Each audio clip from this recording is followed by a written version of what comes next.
Bonjour, je suis Charlotte et vous souhaite la bienvenue dans La Tête de l'Emploi, le podcast d'Hippolyte RH qui décrypte les enjeux majeurs du monde de demain.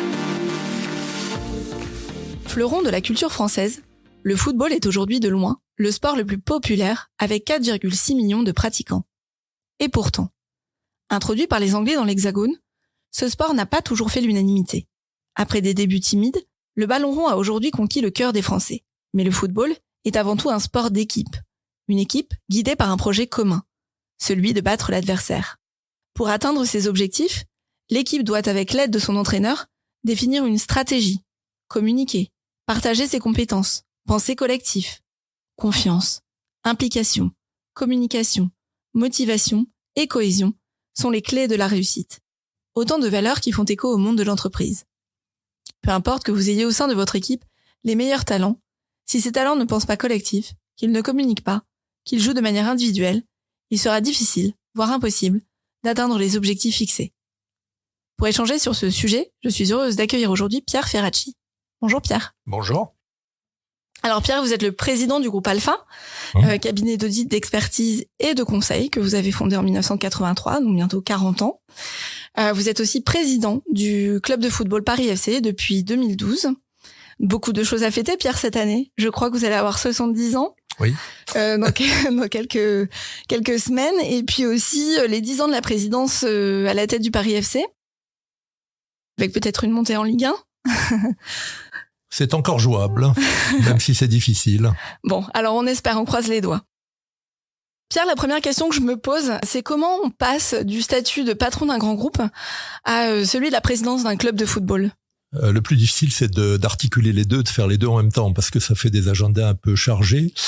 Il se trouve qu'il y a une filiation entre le groupe Alpha et le Paris FC, c'est que le projet du Paris FC est basé sur la formation des jeunes. Alors vous me direz comme tous les clubs, mais un peu plus que la moyenne des autres clubs. D'abord parce que je pense que la formation des jeunes talents, c'est le moteur sportif, mais aussi économique du football de demain.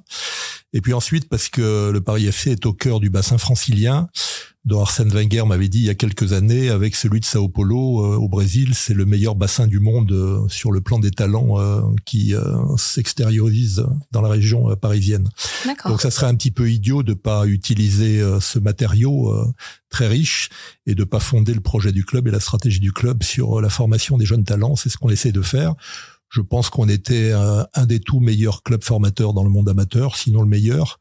Et on va rapidement devenir, les sélections des jeunes hommes comme des jeunes filles d'ailleurs le montrent bien, un des très bons clubs formateurs dans le monde professionnel. Alors justement, vous l'avez souligné, la question du recrutement se pose. Pour une équipe qui fonctionne, il est capital de recruter les meilleurs talents. Comment aujourd'hui on repère un futur Kylian Mbappé ? On travaille beaucoup avec des scouts qui travaillent et regardent les matchs des autres clubs, notamment en région parisienne, mais pas seulement. On va aussi à l'étranger de temps en temps. Mais en région parisienne, je le disais, il y a des matériaux tout à fait intéressants. Il y a beaucoup de jeunes pousses qu'il faut repérer dès le plus jeune âge, parce que les grands clubs internationaux s'y intéressent dès l'âge de 11 ans ou de 12 ans, parfois un peu moins. Donc il y a des scouts, il y a parfois des moyens techniques un peu plus adaptés, certains qu'on a bâtis avec Yes We Code d'ailleurs récemment pour se doter d'outils techniques qui accompagnent le travail des hommes. Et après, il faut avoir des éducateurs, des scouts, c'est souvent les scouts sont souvent d'anciens éducateurs, pas toujours, qui ont l'œil pour repérer les qualités. Puis après, il y a des entretiens, parce qu'il y a les qualités sur le terrain et puis il y a les qualités humaines. Et le football est un sport à la fois très populaire, mais aussi au niveau de l'élite très exigeant. Et pour se frayer un chemin dans une carrière professionnelle semée d'embûches, il faut avoir la tête sur les épaules. Il faut avoir des pieds en or, et même si on n'est pas Mbappé, mais il faut avoir la tête sur les épaules. Et ça se repère aussi dans le travail d'éducation qu'on fait dans le centre de formation et autour du centre de formation. D'accord. Donc les scouts, ce sont un peu des chasseurs, enfin l'équivalent des chasseurs de tête. Tout à fait, qui vont repérer les talents pas toujours chez l'adversaire, mais parfois chez l'adversaire aussi, ou chez des clubs moins huppés que les nôtres. En région parisienne, il y a d'excellents clubs formateurs qui font beaucoup de formation, et de façon excellente. Donc c'est des relations avec les éducateurs de ces clubs aussi, et puis c'est aller voir jouer 1 fois, 2 fois, 3 fois, 10 fois les mêmes joueurs et repérer leur qualité technique, leur qualité footballistique, et encore une fois dans un deuxième temps leur qualité humaine, parce que les jeunes qui sont soumis à de grosses pressions, et d'abord à la pression la plus énervante qui est celle de l'argent, dès leur plus jeune âge, avec un milieu qui de ce point de vue-là est pas toujours très sain, il faut bien le dire, il faut qu'on les éduque aussi comme des hommes. Et d'ailleurs, dans le centre de formation du Paris FC à Orly, on attache autant d'importance à la préparation du bac pour ceux qui vont jusqu'au bac, ou même plus loin pour ceux qui dépassent le bac, qu'aux résultats sportifs. Et de temps en temps, on n'hésite pas à freiner le travail sportif quand les résultats scolaires ne sont pas tout à fait à la hauteur de ce qu'on attend. Et du coup, d'ailleurs, on a des résultats au bac, pour prendre cet étalon, qui sont dans la bonne moyenne nationale depuis des années, parce qu'on y accorde de l'importance. Parfois contre l'avis des parents qui considèrent que les résultats scolaires c'est secondaire et que l'objectif c'est d'être professionnel. Moi je dis souvent quand je m'adresse à une promotion que il y en a 5 ou 10% d'entre eux qui vivront du football. Bon, ils ne m'écoutent pas la plupart du temps parce qu'ils pensent qu'ils seront dans les 5 ou 10%. Mais comme les parents sont là, on fait passer avec les autres dirigeants de l'association et du centre de formation les mêmes messages.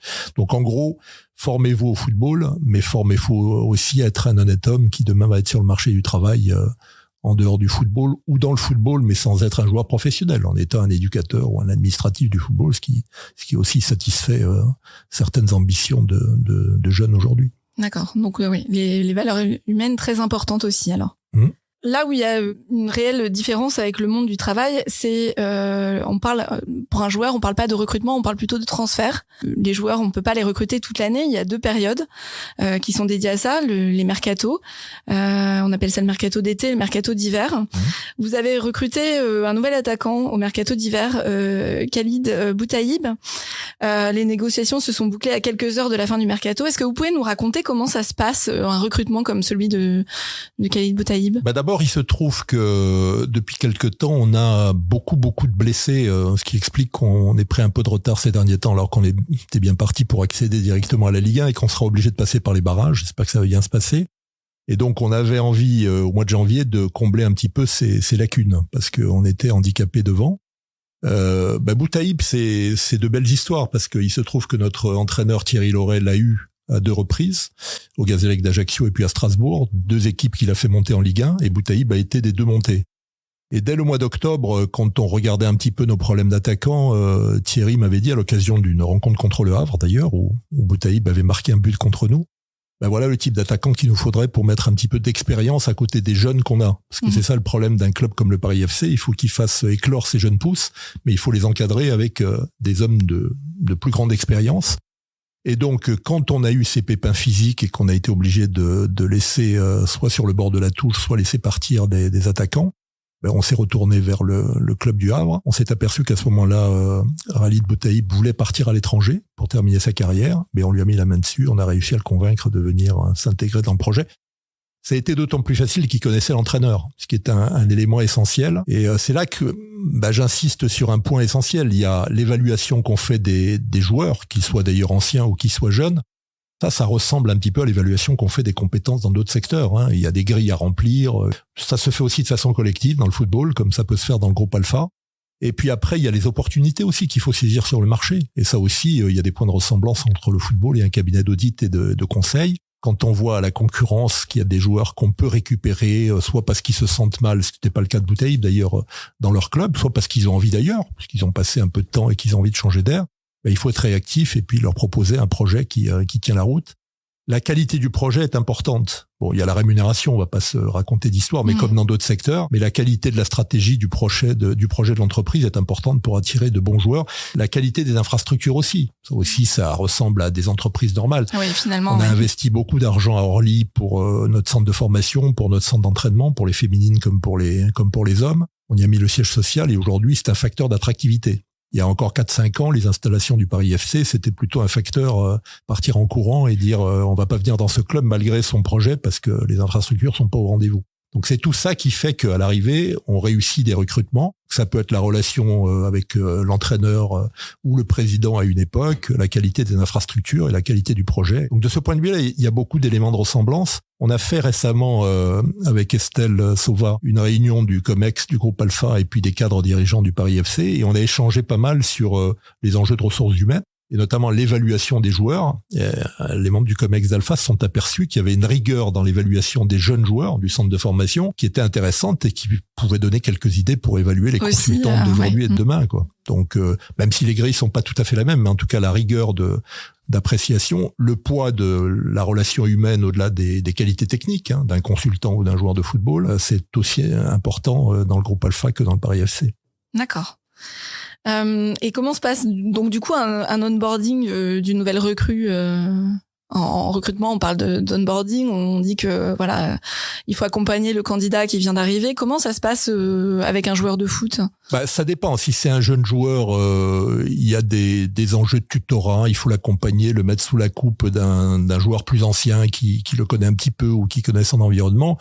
Bon, quand on parlait de Boutaïb à l'époque, quand ce sont des joueurs expérimentés qui arrivent en plein milieu de la saison, au moment de ce qu'on appelle le mercato d'hiver, bon, il y a aucun problème d'intégration. Il est connu, il sait comment faire. Il y a des joueurs qu'il connaît, qu'il a connus par ailleurs, sans avoir joué avec eux, qu'il a rencontrés. Donc là, il n'y a pas de difficulté mais là aussi, il y a des points de ressemblance. C'est comme un cadre expérimenté. Il connaît les codes. Par contre, un jeune, il y a aussi des points de ressemblance avec un cabinet de conseil, enfin une entreprise un petit peu normale. Il faut l'accompagner, il faut lui faire découvrir un monde qu'il découvre. S'il vient du monde amateur ou du centre de formation, le monde professionnel, c'est autre chose. Il y a une rigueur qu'on n'a pas tout à fait dans le monde amateur ou même dans le centre de formation. Donc là, il faut des formes de tutorat, il faut que l'entraîneur soit plus attentif à lui, peut-être qu'à d'autres joueurs plus expérimentés. Donc oui, il y a beaucoup d'éléments de ressemblance. Moi, je dis toujours, un club de foot professionnel, c'est une entreprise pas tout à fait comme les autres, parce que les aléas des résultats sportifs sont parfois un petit peu déstabilisants, même quand on met des moyens budgétaires et des infrastructures au niveau. Mais autrement, il y a beaucoup de points de ressemblance sur le management d'une entreprise, sur la gestion des relations humaines, sur de temps en temps des débats sur la politique salariale ou autre, les primes par exemple, c'est important. Alors justement, on allait en parler. Ouais. Comment ça se passe les négociations? Est-ce qu'il y a des plafonds pour les salaires des joueurs? Est-ce qu'ils peuvent demander une augmentation, une revalorisation? Vous parliez de primes aussi? Alors, il y a une hiérarchie qui est propre à chaque club. La mienne, là, je m'inspire aussi de ce que j'ai fait dans le groupe Alpha. J'évite qu'elle soit trop large. Que c'est un sport collectif, vous l'avez rappelé tout à l'heure, donc il faut pas qu'il y ait trop d'écarts salariaux. Après, quelqu'un qui a connu la Ligue 1 sera forcément mieux payé que quelqu'un qui sort du centre de formation et qui a un salaire qui était encore un salaire de stagiaire il y a quelques mois et qui va commencer au bas de l'échelle. Finalement, comme en entreprise. Et puis après, les primes, ça se discute avec des représentants des salariés. Il y a un syndicat très puissant dans le football professionnel qui est l'UNFP, qui regroupe, je crois, 95% des footballeurs. Donc, dans chaque club, il y a des représentants et qui viennent discuter plutôt des primes que de la politique salariale, qui est forcément très individualisée. Mais de temps en temps, ça vient sur la politique salariale quand il y a un joueur qui est considéré comme étant pas assez payé, notamment les jeunes. Donc là aussi, il y a des points de ressemblance. Alors peut-être que ce qui diffère du monde de l'entreprise, c'est que le poids des primes est beaucoup plus important. En tout cas, dans le Paris FC, le poids du variable est donc lié aux performances sportives, mais donc aussi aux performances économiques, est plus important que dans les entreprises. Et du coup, le débat porte souvent sur les primes, mais on a un accord d'intéressement qui est lié aux performances sportives et économiques, un petit peu les deux. Puis bien entendu, si vous franchissez la dernière étape, qui est l'accession à la Ligue 1, il y a une grosse prime. Mais qu'on essaye là aussi de rendre attractif pour l'ensemble du collectif. Oui. Il y en a qui jouent beaucoup, il y en a qui jouent peu. Donc on met aussi un plancher qui permet à chacun de participer à l'aventure, même s'il a moins joué que ses collègues tout au long de l'année. C'est ça aussi la différence peut-être avec une entreprise normale, c'est qu'il y a 11 joueurs sur le terrain. Alors, il y en a peut-être une vingtaine qui tournent pendant l'année, mais comme l'effectif est un peu plus large, il y en a qu'il faut gérer sans qu'ils jouent beaucoup. Et ça, c'est un travail pour l'entraîneur, pour les dirigeants aussi, parce que c'est très frustrant, quoi. Faire son métier, mais ne le faire qu'à moitié, même si on s'entraîne avec les autres et si on joue pas les matchs qui sont l'élément le plus important, c'est un peu frustrant. Il faut gérer les déceptions et parfois il faut les gérer un peu dans la durée sur plusieurs mois. D'accord. Vous parliez de management tout à l'heure, de manager. Selon vous, quelles sont les qualités essentielles à un bon chef d'équipe, que ce soit en entreprise ou que ce soit un bon entraîneur? Je pense qu'un bon entraîneur, c'est d'abord un bon manager. C'est-à-dire qu'au-delà des considérations tactiques, techniques, il faut qu'ils connaissent le football. Souvent, ils ont joué. Thierry Loret est quelqu'un qui a joué à un haut niveau en tant que footballeur. Mais c'est d'abord un travail de management et de communication. Et ça, d'ailleurs, certains, je pense, l'oublient souvent. Alors après, chacun a son style de management et de communication. Je crois que c'est un milieu où il y a beaucoup de jeunes, donc où il faut être assez rigoureux, mais en même temps les coucouder un petit peu. Et il faut en permanence mélanger de la fermeté dans la tenue des objectifs et dans la tenue des engagements qui sont pris, puis en même temps de la souplesse, parce qu'on a affaire à des psychologies qui sont pour certaines en voie de construction. Les jeunes, ils mettent parfois quelques années à s'adapter au monde du football. Il y a des anciens qui vieillissent aussi difficilement, quand on joue un peu moins, donc ce sont des qualités d'entraînement au sens noble du terme. Il faut fédérer, il faut entraîner, et notamment quand ça va mal. À la limite, un bon manager, on le voit dans les périodes difficiles. Quand tout va bien, à la limite, on a presque l'impression que l'équipe s'autogère, même si c'est pas le cas. Quand ça va pas bien, c'est là qu'on voit la différence entre les bons et les mauvais managers, ou les moins bons. Allez, on va pas être trop négatif. Voilà. Dans le monde de l'entreprise, on parle de pénurie de talent dans le monde du travail. Est-ce que le football connaît aussi cette crise ? Alors là, c'est peut-être la différence. Je trouve qu'il y a beaucoup de talent, mais c'est le sport en lui-même qui est élitiste. Puisque quand vous avez un championnat à 20 clubs en Ligue 1 ou en Ligue 2, vous pouvez pas l'élargir et passer de 20 à 30 ou à 40. Donc le goulot d'étranglement pour être footballeur professionnel, je crois qu'il y a à peu près 2000 footballeurs qui vivent du football en Ligue 1, en Ligue 2, mais aussi dans les 2 ou 3 divisions du dessous où il y a quelques rémunérations moins importantes. Bon, sauf que vous avez cité le nombre de licenciés et le nombre de jeunes qui aspirent à être professionnels, il est beaucoup, beaucoup plus important. Donc l'offre d'emploi est très inférieure à la demande qui est faite par les jeunes footballeurs eux-mêmes. Et d'ailleurs, une des réflexions en cours dans la fédération, pendant très longtemps, on a souhaité que chaque club ait son centre de formation, donc une quarantaine pour les clubs de Ligue 1 et Ligue 2, puisqu'il y en a 20 de chaque côté. 40 clubs, si vous sortez une vingtaine de joueurs par an, une vingtaine de jeunes joueurs par promotion, ça fait déjà vite 800 à 1000. Tout le monde ne va pas s'exprimer sur le terrain professionnel. Ouais, donc c'est une vraie difficulté. C'est pour ça que la formation à côté du football est importante. C'est leur faire comprendre qu'ils pourront peut-être rester dans le domaine du football, mais pas pour être footballeurs professionnels. Ils pourront être éducateurs, entraîneurs, s'impliquer dans des enjeux de marketing, de développement commercial ou autre, parce qu'il y a des footballeurs qui ont la tête bien faite. Mais ça, c'est la différence avec beaucoup de secteurs de l'entreprise où quand la concurrence est ouverte, on voit que les créations d'emplois peuvent être très très importantes et on peut avoir une pénurie de talents. Chez nous, les talents, il y en a partout. Il faut malheureusement les sélectionner et parfois ça en fait beaucoup qui restent sur le bord de la route. D'accord. On parle de transfert de compétences, de mobilité interne dans les entreprises. Est-ce que ces problématiques, vous les connaissez bien, vous, mais est-ce que dans le milieu sportif, on a aussi, ça s'applique également, les transferts de compétences et tout. Vous parliez tout à l'heure d'un talent qui pouvait devenir un entraîneur ensuite, d'un joueur qui pouvait devenir entraîneur ensuite. Il y a un bon exemple chez nous, c'est que le doyen de l'équipe est notre gardien de but, Vincent de Marconnet, qui a 39 ans maintenant et qui est là depuis 15 ans. Et qui arrive, qui est plus proche de la fin de sa carrière, même s'il fait une très bonne saison cette année que du début, qui aspire à être entraîneur des gardiens demain, mais peut-être pas seulement, peut-être qu'il aura d'autres, c'est une tête bien faite lui aussi, peut-être qu'il aura d'autres aspirations au sein du club. En tout cas, nous, on va l'accompagner dans sa reconversion, c'est pas encore tout à fait pour demain, mais comme entraîneur des gardiens, on n'aura pas grand-chose à lui apprendre. Il commencera peut-être par l'équipe féminine. J'ai oublié de dire qu'elle était en division 1 et qu'elle terminait 3e du championnat, donc elle est qualifiée pour la Ligue des Champions derrière le PSG et l'OL. Donc l'année n'est pas encore tout à fait perdue, même si les garçons ont encore des défis à relever. Mais donc voilà, il peut commencer sa carrière d'entraîneur des gardiens, mais si on a la possibilité pour des footballeurs de les engager sur des voies commerciales ou autres, on le fera volontiers. Un club professionnel qui se développe, il a besoin de créer des fonctions nouvelles, et à partir de là, la connaissance du football est non seulement pas un frein au développement de ses compétences sur des terrains en dehors du sportif, mais au contraire, ça peut être un apport non négligeable pour aller négocier avec des partenaires en sponsor, pour faire vivre le club en termes de communication, c'est très important. Chez les filles, Gaëtane Tinet, qui est notre internationale, qui est très capée en équipe de France, elle travaille également à la fédération. Elle a un travail administratif dès aujourd'hui qui est vraiment compatible avec son statut de joueuse professionnelle. Donc oui, les problèmes de reconversion interne ou externe existent dans le football et on y est attentif quand on vient du groupe Alpha et qu'une partie de l'activité du groupe Alpha est liée à ça, avec l'ex-Sodi qui est devenu Sémaphore, où la question des reconversions se pose en permanence. D'accord.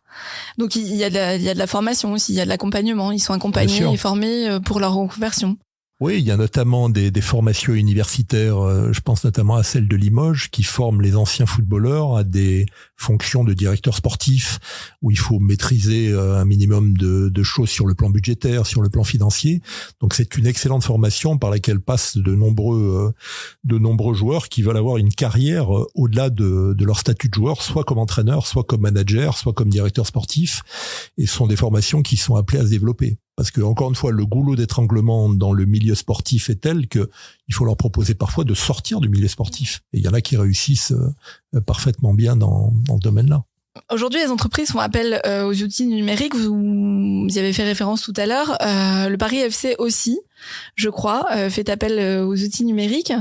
Ça vous permet de gagner en performance, d'opérer, j'imagine, peut-être aussi des meilleurs transferts de joueurs. Et la question des data est aussi importante dans le foot, et même plus parce que le marché là est très internationalisé, y compris pour les jeunes. Et donc nous, notre obsession, c'est de bien recruter, mais de temps en temps aussi de bien céder, parce que ça fait partie aussi des ressources qu'on acquiert. Quand il y a un jeune qui peut pas trouver son chemin dans l'équipe du Paris FC, il peut le trouver ailleurs.